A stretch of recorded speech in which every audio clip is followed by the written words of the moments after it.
మొత్తం బూరు ఖాళీ బూరుల్లో ఉంటాయి అన్నీ కూడాను, ఇంతంత గొట్టాలు. అదేమో చెదపడం, అందులో ఏదో రసమో నీరసమో ఏదో పోస్తాడు, అది తినడం. ఇంకా వై అన్న. వాడి చెయ్యి పవిత్రం, ఆ పానీ పవిత్రం, ఆ పూరి పవిత్రం, ఆ సంచి పవిత్రం, ఆ గరిటె పవిత్రం, పక్కన మురిక్కాలవు పరమ పవిత్రం. మన ఆరోగ్యాలు ఏమైనా బాగుంటాయా? రుచి ఒకటే కాదు, రుచితో పాటు శుచి ఉండాలి. అలాగని శుచి ఒక్కటే కాదు, శుచితో పాటు రుచి ఉండాలి. ఎప్పుడు ఆహారంలో రెండు ప్రధాన లక్షణాలు, ఒకటి శుచి, రెండు రుచి. అందులోనూ ప్రథమ ప్రాధాన్యం శుచి, రుచి కాదు. శుభ్రమైందా కాదా? నీకు రుచి సరిపోతే అలాగా.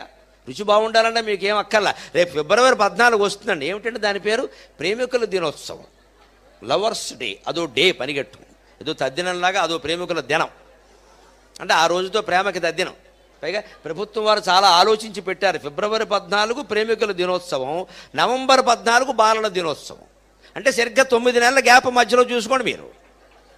అంటే ఇప్పుడు